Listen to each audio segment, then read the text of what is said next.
Good morning, everyone. Thank you for joining us. It is Tuesday today, and we're talking a lot about that fog again. My name's Scott Ingen. Lisa Bedell. I'm Dillon. Dylan, before we talk about the fog, I just want to give the folks a reminder that you can join us every morning around 8 o'clock for this Facebook Live. And don't forget, you can watch and listen to this live stream later through the InForum YouTube channel as well, or on your favorite podcast platform. It's a great way to get the news that you need to start your day. Just visit inforum.com/podcast and look for the InForum Minute. Dillon is our senior fog correspondent. How about that for a title? Sure. How's it Day feel? 10. I hope I can stop the title. I'm sick of the fog. I think we Just all cut are. me from it. Yeah. So it's foggy again today. It's been foggy so long, at least the past 48 hours, because of something called a temperature inversion. And we're, of course, the Red River Valley. We are in a valley, so our elevation's a little bit lower than other spots around us. And because of that lower elevation, we're stuck in the lower part of the atmosphere, lower than other spots. And we have a temperature inversion, is where this cold air is trapped underneath this warmer air above us. And that warmer air is above us. It's there. Like Raleigh yesterday got 32 degrees. Oh, wow. They're about 900 feet higher in elevation than Fargo is. But we were stuck at 18 degrees, I believe our high was yesterday. Yeah.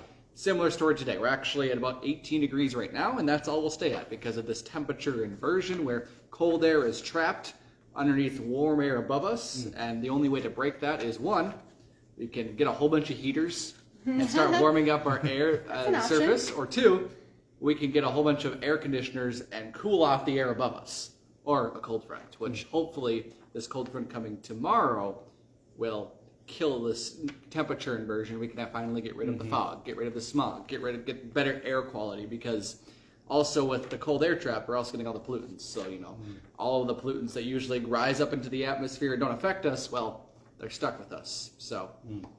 So that's where that air alert comes from, the air quality alert? From the temperature inversion. Okay. That nasty air is just stuck with us until we can break this temperature inversion. Interesting. If you've ever been on the West Coast, like San Francisco, I know it's a big city where they sometimes call them a marine layer.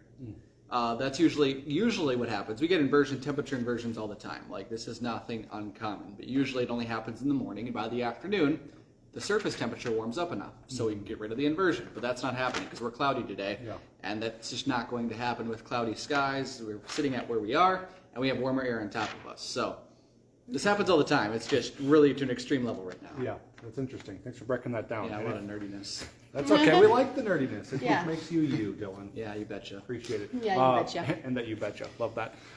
Anything else in the forecast we need to be made aware of? Maybe a little bit of snow tonight and tomorrow. It's not looking very impressive. Okay. Some spots might see up to an inch, maybe 2 inches south of 94, but All right. Every model run, I'm more just like, this isn't going to happen. This isn't going to happen. Hopefully, though, this front that's moving on through is enough to get us out of this temperature inversion. Yes, hope Cool. so. Hope so.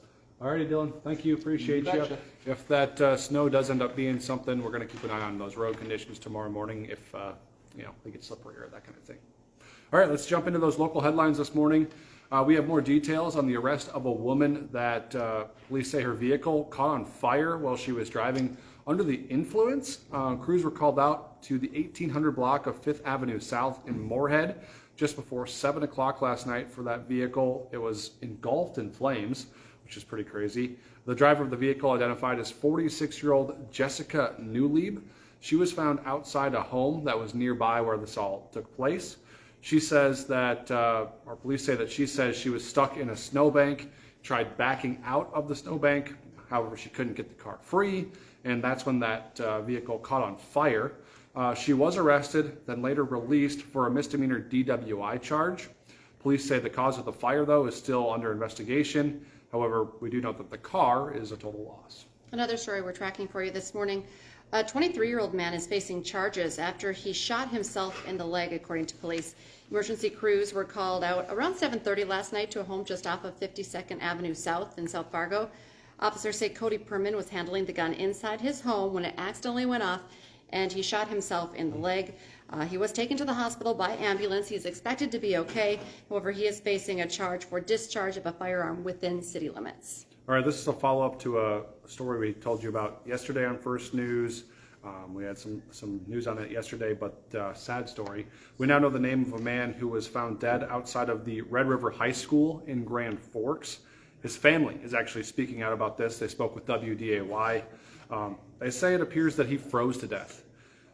His name was William Butch McGee, 63 years old. He was found dead in the snow on Sunday morning. His body was just a few feet from his apartment, lying in the school parking lot.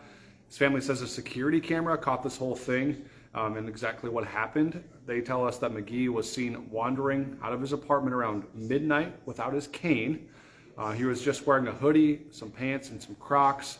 McGee, he suffers from memory loss, and then the video shows him collapsing into the parking lot, and then he rolled around for about 4 hours.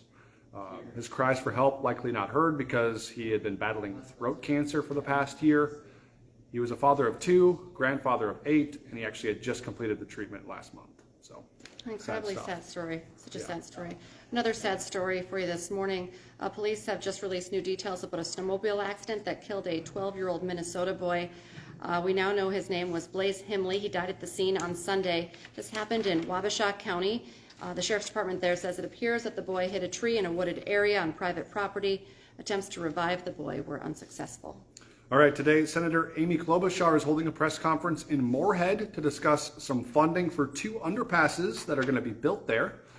She was able to secure federal funding for that project, which is more than $26 million. Klobuchar will also be joined by new Mayor Shelley Carlson and City Engineer Bob Zimmerman. The 2 underpasses, in case you didn't know, are being built along 11th Street, and that's in downtown Moorhead. And they're going to be used to improve safety and remove blockages that are caused by all that rail traffic there. A big national headline, and Lydia actually did show us on First News the radar in California. Thousands of people are being forced to leave their homes due to ongoing storms in California. Storms called atmospheric rivers have been slamming the West Coast for the last couple of weeks, really, and causing widespread flooding. One homeowner said it only took about 15 minutes for the river near her home to go up about a foot. We're talking like 32,000 evacuations already underway. They're expecting more today. Forecasters are saying that they're expecting like 10 more days of rain, so it's going to be a problem for a while. Yeah, and I believe Lydia said they'd been dealing with, historic drought in that Before area. this? So when you get all this rain, it causes those landslides, the mudslides, flooding, all that kind of It's a stuff. mess. So we're going to continue to monitor that whole situation. Another thing, big national headline this morning, Fisher-Price has reissued a recall for a baby sleeper that's responsible for over 100 infant deaths. The initial recall of nearly 5 million rock and play sleepers that was back in April of 2019. After more than 30 babies died when they rolled from their backs to their stomachs or their sides while they were unrestrained in the sleeper. Since then, about 70 more deaths have been reported. Now, those rock and play sleepers, they were sold between September of 2009 to April of 2019 at most major retailers. So the company is now urging people to stop using that product immediately and then contact Fisher-Price for a refund or a voucher. Some big sports stories. We work early, so we have weird sleep schedules. Yesterday, you were a little worried how you were going to be able to get to work and stay up and watch the big game, the big boys in the big game, FBS championship. Yeah, it was Georgia, night. TCU. And like you said, I was worried about it because I was like, I'm going to stay up to watch it. It was going to be a great game. Well, by halftime, it was over, so I could safely go to bed. Georgia absolutely steamrolled TCU, beating them 65-7. So, yeah, not a great game, but great game for Georgia fans. Yeah, that's true. Dom's going to be talking about that big game on Hot Mic today, 9 to 11 on WDAY Extra and InForum.com. Also, still talking about some big Bison players, big specifically. Cody Mauch said, he's focused now on the NFL. Yep. I don't know if he even came back. He's in California, right? Yeah, he's getting all prepped up for the draft process. I think Senior Bowl potentially. Senior Bowl first, yes. Yeah, and then draft process. And, he's projected to be a pretty big prospect for offensive line. So, all eyes now set on the next stage of going to the NFL, which is exciting for him. A great article on Mauch in our InForum.com. You can read that story as well. And, of course, listen to Dom. I'm sure he's going to be breaking that all down as well this morning on Hot Mic. Yeah, you can read that story and many more. Get weather updates, all sorts of stuff over on InForum.com. And right now you can get your first 3 months for 99 cents a month, which is a great deal.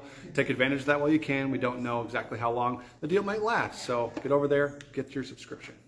Remember to stay with us throughout the day. We're tracking that fog, as Dillon was talking about. He'll be back on at 11 this morning for our still new 11 a.m. newscast. And, of course, again this afternoon, 4, 5, 6, 9, and 10. Be sure to join us for WDAY News.